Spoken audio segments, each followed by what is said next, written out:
trying to solve pressing problems that we face, whether it's climate change or getting green buildings going, or cement, as you were just hearing, or food, or our business isn't doing well. We've been trying to solve these problems over and over again, or our personal lives aren't what we need them and want them to be. And we've been trying to solve that over and over, and we've implemented the policies we think are best, and they're not working. This is a phenomenon that Jay Forrester, the founder of Systemdynamics, and the late Dave Meadows, my mentor, calls policy resistance. That complex systems resist and work to undermine many of the interventions that people in good faith try to solve pressing problems. Oh, we have horrible traffic congestion, let's build more roads. Well, we all know what happens, you get more traffic. Oh, we've got pesticides and herbicides that have been miracles to increase crop yields around the world, but wait a minute, now there's resistant weeds and pests that are resistant, and now we're stuck in a vicious cycle where we have to apply more and more chemicals, and then the weeds get smarter and smarter, and the pests get smarter and smarter. And what we've done is we've created unnatural selection that evolves those bugs and those pests and pathogens that harm human health through antibiotic resistance faster and faster. These are all examples of policy resistance. And oh, by the way, in the United States, real GDP per capita, so average income per person, since 1970 has more than doubled. Everybody's working as hard as possible to grow their economies and their businesses' sales as fast as possible. Why? Because the assumption is that's going to make us happier, better off, well-being will increase.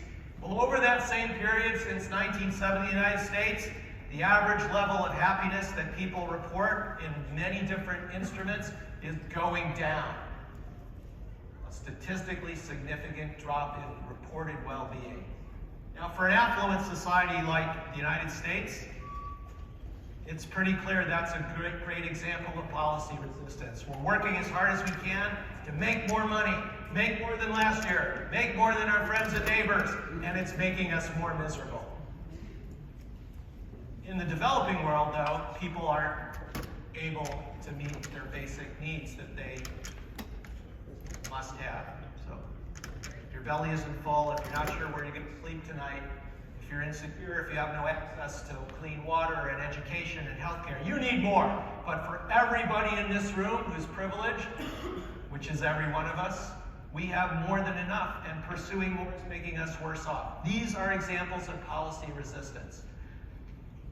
It's really important to tackle those problems with a systems thinking approach, because the reason we get into those is, oh, there's the problem, let's attack the problem. The problem comes back a little later and worse somewhere else. But there's a deeper problem. When people begin to look at the complexity of the world, it's really easy for people to become overwhelmed and discouraged. Because, God, it's way beyond any one person's ability to understand. For sure, nobody can understand even the smallest system in which we're embedded. And very often that causes people to swerve into a kind of unproductive, unhelpful mode. Oh my God, I'm embedded in all these systems. I didn't create them, but they shape my behavior. They're determining what I end up doing and whether what I do makes a difference or not. I now feel more helpless than I did before.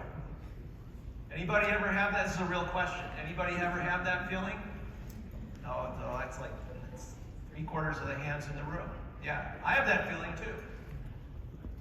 If you go down that road and you say, gosh, it's just overwhelmingly complex. I feel like a leaf being blown around on gales that I didn't create, I can't understand, there's no way for me to control my destiny, or even more important, make a difference on these incredible pressing problems that we face, then what comes next is, so all that system stuff must be wrong. Or climate change isn't really that big of a problem. We are going to solve it with fusion power, or modular nuclear reactors, or for those of us of a certain age, the flux capacitor, right? If you don't know what that means, ask an older person. In other words, we fall back on a kind of simplistic, non-systems thinking mental model that says we have a problem, somebody else is going to solve it for me. That doesn't work. I want to illustrate this actually with an example that I didn't invent, but I think is useful. So I brought a slinky, all right? It's just an ordinary slinky.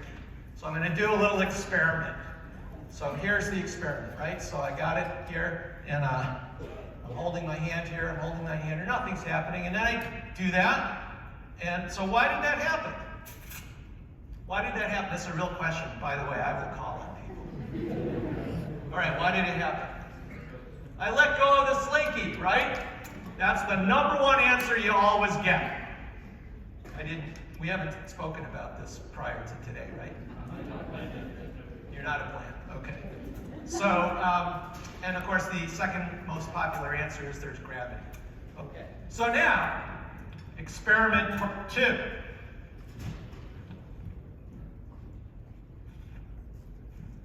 Let's do it again. Okay, the behavior of the system is completely different, even though I took my hand away both times and gravity is still here. So why? What people do, what their mental models lead them to is the event. What was the precipitating event? Well, the event was I took my hand away. And if you want to keep the slinky from doing that, right, we don't want business cycles or we don't want whatever, make sure we don't ever let the hand go away. But that can't possibly be right. Because when you take your hand away on this, you get a totally different behavior. If you want to change the behavior of the system, you've got to recognize that this behavior is coming from the internal structure of the system. And you're going to need to change that if you want to get a better outcome. In fact, you don't even have to take your hand away. Let's do experiment part 3. So I'm going to put it in equilibrium. And now I'm just going to wiggle my hand just a little bit, plus or minus an inch, because, you know, there's always some noise and variability in the world. So just keep me honest, plus or minus an inch. What's happening down below? The system is generating the behavior that it was designed to create. It's fluctuating. You want to solve that problem, stabilize your economy, or prevent that when COVID hits? You better redesign the system. But if people have the experience that so many of you expressed, that thinking in systems leads to this despair because it's overwhelmingly complex and it just makes me feel helpless, that I'm too small, that no one person can make a difference, then nothing good is ever going to happen. So, what I want to show you next, actually, I learned from Peter here. You didn't do this today, as far as I understand. So I'm a bicycle commuter. It was a beautiful morning to ride in, about 11 miles each way. And what I've got here is an old tube from one of my bikes. And actually, I need another volunteer. Come on. How are we doing on time? Yeah, a couple minutes. Okay, take both ends, stretch it out all the way. Face those folks. Farther. Okay, how's that feel? Good? Tension? Yeah, so don't let it go. So the metaphor here, and again, I learned this from Peter, is one end of it is the world we desire. And I don't mean the world where our company's sales are growing and we hit our profit targets. I mean the world we truly desire. A world where we solve the climate crisis, where we create a world that's safer, healthier, more prosperous, more equitable, more resilient, not just for us, but for everybody. That's that end. This end is the world as it is today. Nowhere close to any of those deepest aspirations. Okay, your arms getting tired? A little bit.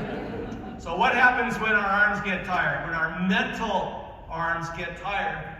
Dealing with facing up to the huge gap between the world we want and the world as it is. Well, you're doing great, but what's going to happen is this.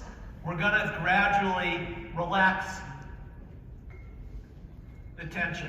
And the easiest, fastest way, you've been great, let me take it from here. Thank you very much. The easiest, fastest way, to do that, since fixing the world is hard, is to erode your goals. And now that feels a lot easier. If we do that, we will never succeed. So what I'm asking you is to strengthen the muscles you need, the emotional, moral, and other muscles you need, so that you can stand to face up to what's really going on in the world. And then work as hard as you possibly can from a systems point of view so that you have a better chance of doing things that matter and can lead to sustained beneficial improvement to bring the world closer to the world we most want. This is not easy. And with respect to climate change, I think Laurence talked about the race we're in. The race we're in between rapidly changing climate that's causing us to hurtle faster and faster towards multiple damaging climate tipping points. That race and the race to deploy and scale the technologies that we need to address that problem. It's worse than that metaphor, though, because yeah, we're racing as hard as we can. We just had the Boston Marathon. Imagine you're at Heartbreak Hill and there's a headwind, and that headwind is the fossil fuel industry denying that climate change matters or is real or that there's anything we can do about it, and they put rocks in our backpack. This is a fight. It's super easy in that setting to say, just erode our goals. Be realistic. I hear this all the time. Be realistic. We're gonna need fossil fuels for many, many decades to come. If you don't understand that, you're a naive fool, and you're gonna condemn billions of people in Africa and South America and Indochina region, Southeast Asia, to energy poverty. These are the rocks in our pack and the headwind in our faces. We're gonna have systems change. We have to recognize where that opposition is coming from and what we need to do about it while we're trying to speed up all those reinforcing feedbacks of learning and scale and R&D and public acceptance for wind and solar and storage and all the other technologies we need to make a difference on the climate problem. We have almost all the technologies we need to solve the climate problem right now. The problem is getting them deployed at scale. And it's not just market failures, it's this political opposition. We can deal with that.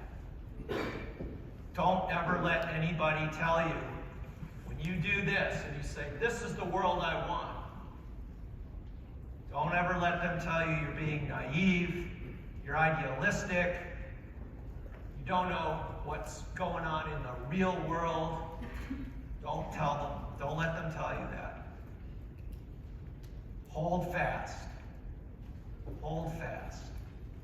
Build the capabilities you need to be an effective systems thinker. You can do it. Get the help you need. Close that collaboration gap that Peter talked about. This is not going to be easy, folks. It's going to be a hard fight. Hold fast. Don't give up. Don't relax that aspiration. And you will be able to do great things. Thank you very much.